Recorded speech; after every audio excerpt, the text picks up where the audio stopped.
Donc après que j'ai obtenu mes 7 compartiments, ce que je fais, donc c'est juste le rang où j'ai fermé les 20 brides. Je tourne et ce que je vais faire, c'est monter avec une maille et faire 30 mailles serrées individuelles normales. 2, 3, 4, 5, 6, 7, 8, 9, comme ça jusqu'à avoir les 30.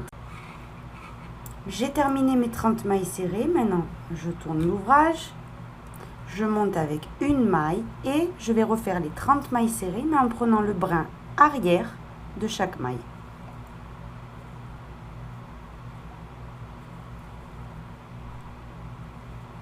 Comme ceci. Donc 30 mailles serrées individuelles, mais vous prenez le brin arrière de chaque maille. Ça, c'est mon second rang de mailles serrées. J'ai terminé. Maintenant, je tourne mon ouvrage et je vais faire mon troisième rang de mailles serrées où je fais une maille pour monter. Et cette fois-ci, vous faites des mailles serrées normales. Vous n'allez pas prendre le brin arrière de chaque maille. Normal. Comme ceci. Le quatrième rang de mailles serrées, vous faites une maille en l'air et de nouveau on va répéter. On va faire les 30 mailles serrées en prenant le brin arrière de chaque maille. Comme ceci. En fait, on répète le rang numéro 2 de mailles serrées. Donc ça, en fait, c'est ce qu'il y aura entre compartiment et compartiment. Moi, j'ai choisi d'en faire 7 ici. Mais vous pouvez très bien choisir, si vous aimez plus petit, 6 ou... Voilà, ça fera comme ceci, un tout petit... Ça dépend la quantité de crochets que vous avez. Moi, j'en ai beaucoup. Donc, du coup, j'ai préféré en faire 7. Vous pouvez même en faire plus. Donc,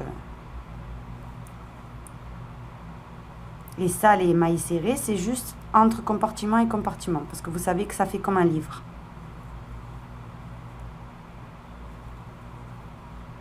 Donc, je vais terminer tout mon rang de cette façon.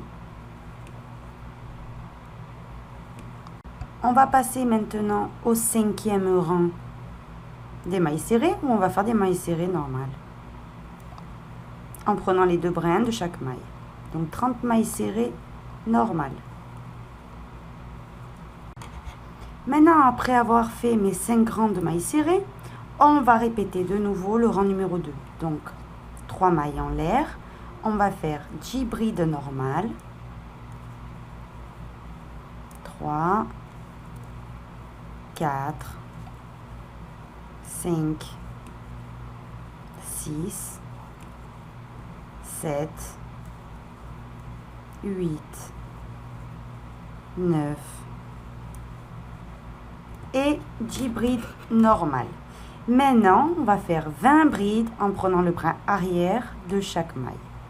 Donc 1, 2, 3, 4, 5, comme ça jusqu'à en avoir 20. Et mes 20 brides prises dans le brin arrière. Maintenant, je fais comme tout à l'heure. Je tourne légèrement mon travail et je commence à travailler ma première bride sur les brins avant de chaque maille. 3, 4, 5, 6, 7 et 8, 9, 10, 11, 12, 13, 14, 15, 16, 17, 18, 19 et 20. Une fois qu'on a terminé les 20, vous savez ce que vous faites, vous retournez, vous remettez les 2 morceaux l'un en face de l'autre et vous faites une maille en l'air. Et ensuite, on va unir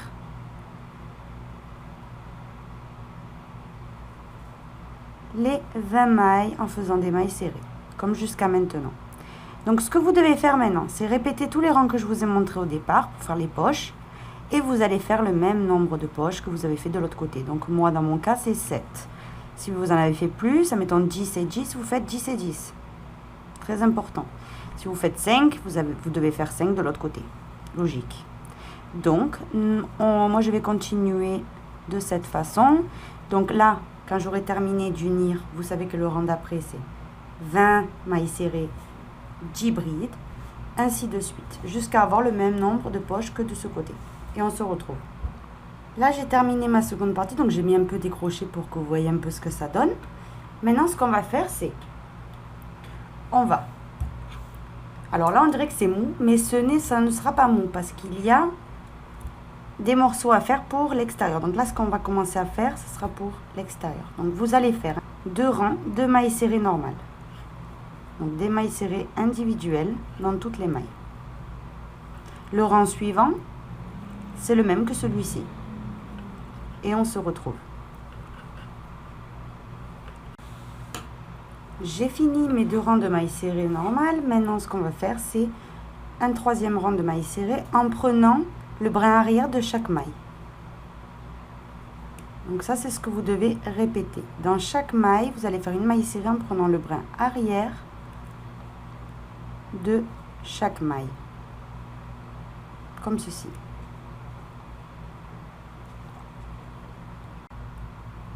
Maintenant que j'ai fait ça, ce que je dois faire, c'est 2 mailles en l'air, après mon rang pris avec le brin arrière de chaque maille, 2 mailles en l'air. Par contre, le rang de mailles serrées ici, on va le marquer avec une autre couleur.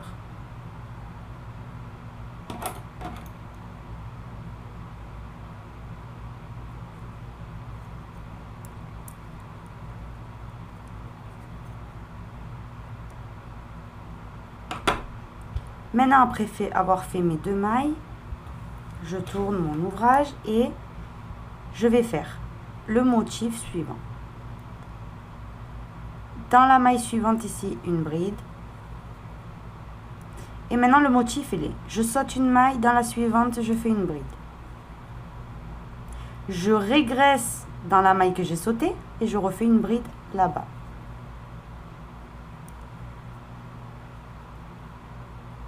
De nouveau, je saute une maille, dans la suivante, une bride. Je régresse dans la maille que j'ai sautée et je fais une bride. De nouveau, je saute une maille, dans la suivante, une bride. Je régresse dans la maille que j'ai sautée et je fais une bride. Et ça, je vais le répéter.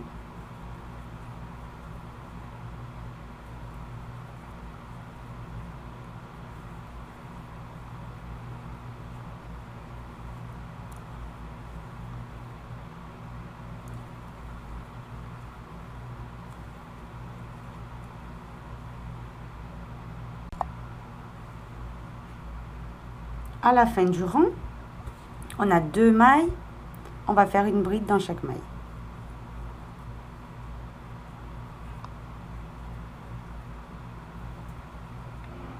Maintenant, je retourne mon ouvrage et je vais répéter exactement ce rang.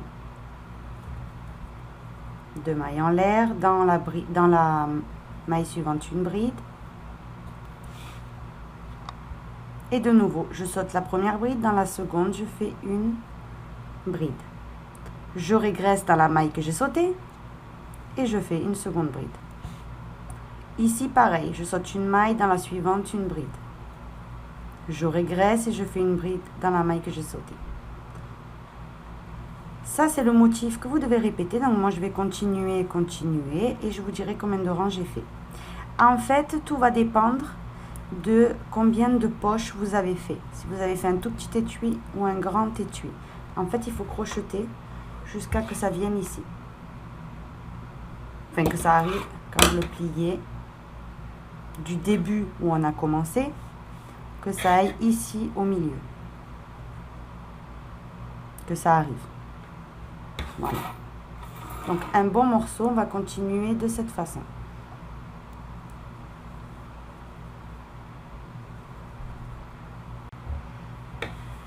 J'ai terminé donc la partie de l'extérieur. Regardez, on va les compter ensemble les rangs que j'ai fait. J'ai fait, en comptant les croix qui se sont formées, j'ai compté 1, 2, 3, 4, 5, 6, 7, 8, 9, 10, 11, 12. 12. Maintenant, on va faire un rang entier de mailles serrées individuelles. Donc, dans toutes les mailles, une maille serrée individuelle. Et on se retrouve. J'ai terminé mon rang de mailles serrées. Maintenant, ce que je vais faire, c'est, je vais unir cette partie à cette partie, donc au centre. On avait fait des rangs de mailles serrées. Eh bien, on va viser la moitié. Entre ça et ça, ici, on va faire des mailles serrées.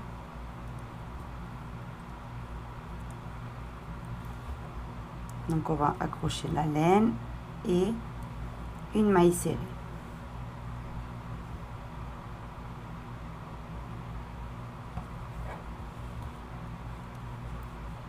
Une maille serrée, je pique de mon côté et je pique ici au milieu et je ramène mon fil et je fais une maille serrée. Donc comme ça, en piquant, on prend un morceau,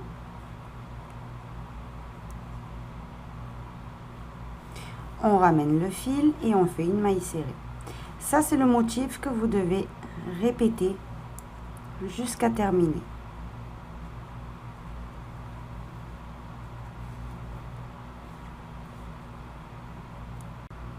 J'ai terminé. Maintenant, le rang suivant, vous retournez l'ouvrage et vous allez faire une maille en l'air et une maille serrée sur chaque maille. Donc, au total, c'est 30. Si vous avez uni correctement, c'est 30 mailles serrées. 30 mailles serrées. Maintenant, je refais un rang avec 30 mailles serrées.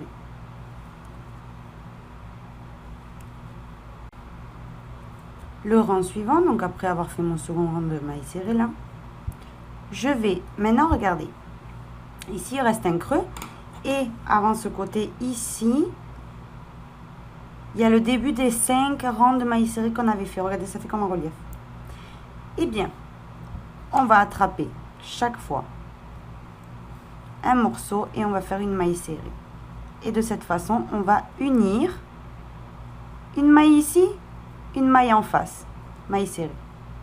Une maille ici, une maille en face, maille serrée.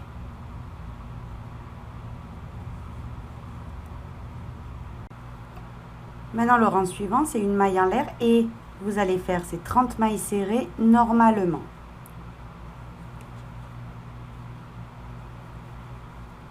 Après ces 30 mailles serrées, ce que vous allez faire, c'est répéter le même nombre de rangs dans le motif celui-ci pour faire l'autre côté.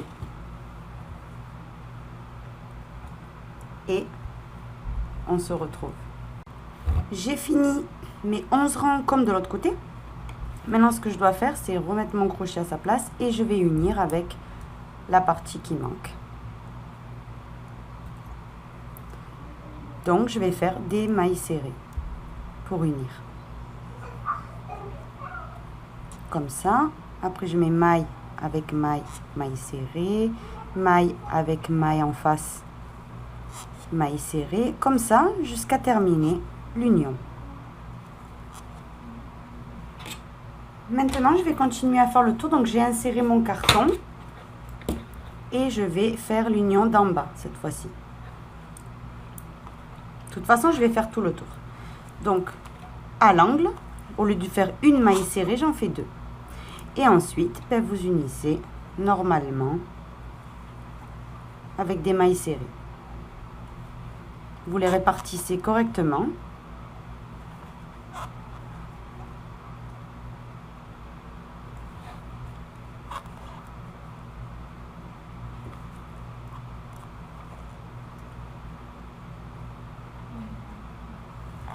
Que ça fasse bien joli. Et vous allez unir de cette façon Ici, pareil, tout en bas. Et ensuite, vous coupez le fil quand vous arrivez ici, pour qu'il y ait le même nombre de mailles serrées. Donc, quand vous arrivez ici, vous coupez le fil, parce que c'est déjà uni ici. Vous coupez le fil et on va le rattacher en haut et faire cette partie. On va refaire un tour. Donc là, moi, je me suis arrêtée là. On va refaire encore un tour de mailles serrées. Donc, dans les angles, 2 mailles serrées. Ensuite, des mailles serrées individuelles. Et comme ça, tout le tour. Alors, ce que je voulais vous montrer, c'est arriver à l'autre côté ici. Vous allez arriver ici. Je vais vous montrer comment faire pour former là où on passe le bouton. Quand vous êtes arrivé donc du côté gauche, pour être précis, ici, on va faire 10 mailles en l'air. Donc, 1, 2, 3, 4, 5, 6, 7, 8, 9 et 10. Et maintenant, on va faire une maille serrée dans la maille suivante. Une fois que j'ai terminé donc de faire mes 10 mailles en l'air, j'ai recommencé dans la maille suivante à faire des mailles serrées. Et j'ai terminé mon tour, ensuite j'ai uni avec une maille coulée. Et voilà ce que ça m'a donné. Donc maintenant, je vous cousez un bouton de l'autre côté et vous pouvez fermer votre petite trousse. Alors, je répète que j'ai mis du carton. Vous n'êtes pas obligé de mettre du carton. Moi, ce que je voulais, c'est l'effet comme un livre. Voilà, que ça tienne correctement. Maintenant, vous n'êtes pas du tout obligé. Vous pouvez même mettre des intercalaires de votre enfant ou que vous pouvez trouver dans les supermarchés, de la couleur que vous avez choisi de faire la housse. Moi, personnellement, vu que c'était pour vous montrer, j'ai mis du carton. Voilà. Donc, c'était pour vous montrer comment ça tient bien. Et vous pouvez même mettre rien du tout. Juste qu'il soit souple. Moi, j'ai voulu qu'il soit dur comme ceci. Donc, voici tous mes crochets rangés. Ici, entre les poches principales, vous pouvez enfoncer vos petits crochets. Ça tiendra très, très bien. Voilà, regardez. J'ouvre, je ferme, j'ouvre, je ferme. Il n'y a rien qui se déforme. Et voici la petite pochette de terminer.